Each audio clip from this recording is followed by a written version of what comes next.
काफी हरा भरा था। उस जंगल में काफी पक्षी भी रहते थे। उस जंगल में सारे पक्षी एक दूसरे के साथ काफी प्यार से रहते थे। वैसे कहना पड़ेगा, हमारा ये जंगल कितना अच्छा है।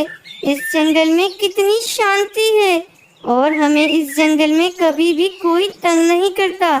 इस जंगल में हर पक्षी अपनी जिंदगी आराम के साथ गुजार सकता है। हाँ हाँ चिड़िया बहन, ये बात तो तुम बिल्कुल ठीक कह रही हो। ये जंगल हमारे लिए किसी सोने की कान से कम नहीं है।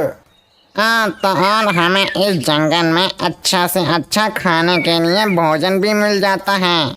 हाँ हाँ भाई, इस जंगल की जितनी तारीफ की जाए उतनी ही कम है।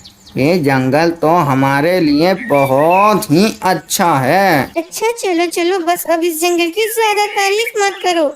चलो सब अपने अपने काम पर चले जाओ। फिर सारे पक्षी अपने काम धंधों पर निकल जाते हैं।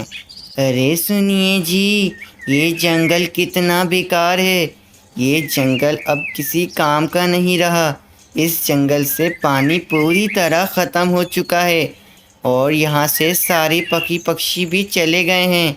हमें भी अब कुछ करना चाहिए ना। हाँ, पानी तो खत्म हो गया है। हमें अब किसी और जंगल में जाना होगा। मैं सोच रहा हूँ कि हम अपने बराबर वाले जंगल में चले जाएं। अरे पर उस जंगल में तो चिड़िया और भी बहुत सारे पक्षी रहते हैं। हम उन पक्षियों के बीच कैसे रहेंगे? मैं इतने पक्षियों की शोर शराबे में नहीं रह सकती हूँ। मुझे बिल्कुल सुकून वाली जगह पर रहना है। हाँ, मेरे पास उसका भी उपाय है। हम लोग एक काम करेंगे। हम लोग उन सारे पक्षी और चिड़िया को उस जंगल से बाहर निकाल देंगे और हम उस जंगल में सुकून से रहेंगे। हाँ, मैंने सुना तो है उस जंगल के बारे में। वो जंगल बहुत ही सुंदर है।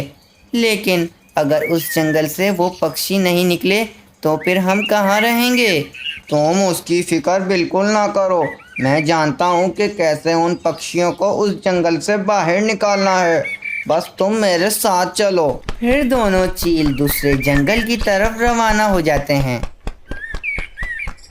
फिर वे दोनों चील उस जंगल में आ जाते हैं और एक पेड़ के ऊपर बैठ जाते हैं। ये सुनिए जी, देखिए तो इस जंगल को, कितना सुंदर जंगल है ये।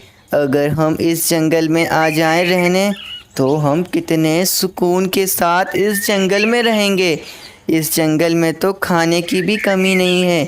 कितना सारा भोजन भी हमें इस जंगल से मिल जाएगा। बस आप किसी तरह इन सारे पक्षियों को इस जंगल से बाहर निकाल दीजिए। तुम फिक्र मत करो, मैं अभी सारे पक्षियों को जमा करता हूँ और उन सबको इस जंगल से बाहर निकाल देता हूँ।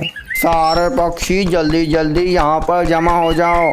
मुझे तुम लोगों से कुछ ज़रूरी बात करनी है। जल्दी जल्दी सारे पक्षी अपने काम काज छोड़कर जल्दी जल्दी यहाँ पर आ जाओ।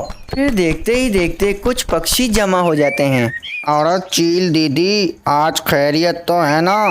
तुम हमारे इस जंगल में क्यों आई हो? हम यहाँ इसलिए आए हैं कि आज से हम इसी जंगल में रहेंगे और तुम सारे पक्षी इस जंगल से निकल जाओ और कहीं और जाकर अपना बसर करो। हम आज से इसी जंगल में रहेंगे। फिर क्यों चील बहन, हम इस जंगल से क्यों जाएं? हम अपने छोटे छोटे बच्चों के साथ इस जंगल में रहते हैं। अगर हम इस जंगल से जाएंगे तो हम अपने छोटे छोटे बच्चों के साथ कहाँ पर रहेंगे? आप हमें इसी जंगल में रहने दो। हमारा इस जंगल के अलावा कहीं और कोई ठिकाना नहीं है।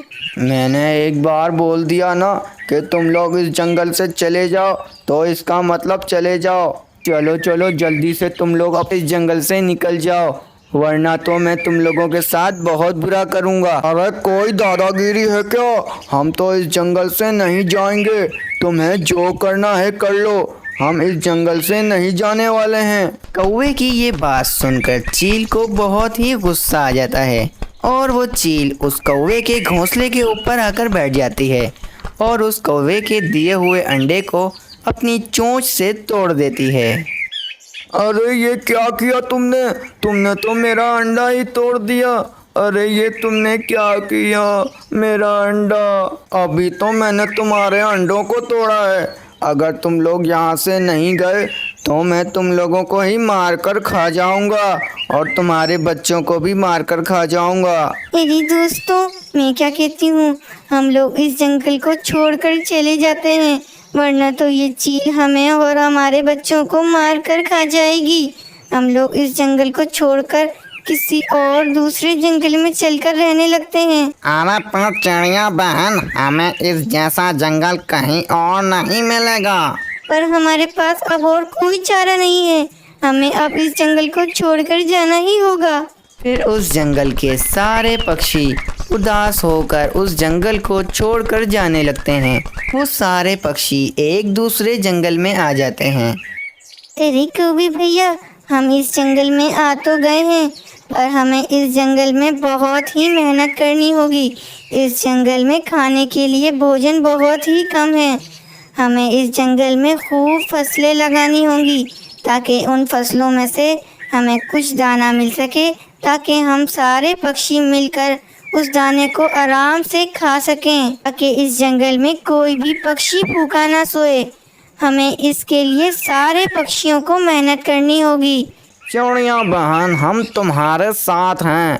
हम सारे पक्षी मिलकर इस जंगल को भी उस जैसा बना देंगे। फिर इस तरह कई दिन बीत जाते हैं।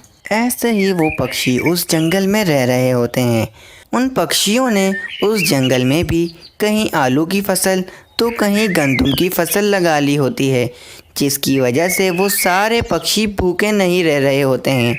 अब उस जंगल में भी वो सारे पक्षी खूब आराम से रह रहे होते हैं।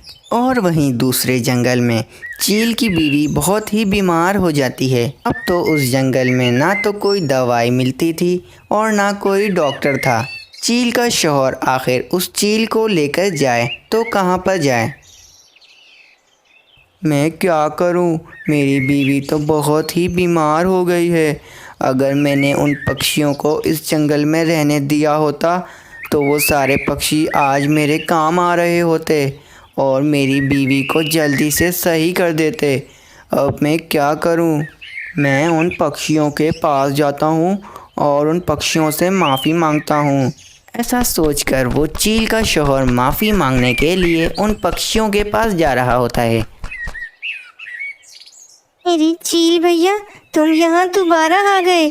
अरे हमने इस जंगल को बड़ी मेहनत से बहुत अच्छा कर दिया है। अब कहीं दोबारा तुम हमें इस जंगल से निकालने तो नहीं आए हो ना? अरे नहीं नहीं, मैं कौन होता हूँ तुम लोगों को इस जंगल से निकालने वाला? मैं तो तुम लोगों से माफ़ी मांगने आया हूँ। अरे तुम लोग मुझे माफ़ कर दो कि मैंने तुम लोगों को उस जंगल से निकाला। देखो मेरी बीवी आज कितनी बीमार हो गई है। तुम लोग मेरे साथ मेरे जंगल चलो और मेरी बीवी को ठीक कर दो। मैं तुम लोगों से माफ़ी मांगता हूँ। फिर वे सारे पक्षी उस चील की खूब सेवा करते हैं, जिससे वो चील चंद दिनों में ठीक हो जाती है। और फिर उस जंगल में सारे पक्षी और वो चील खूब आराम और सुकून से रहने लगते हैं।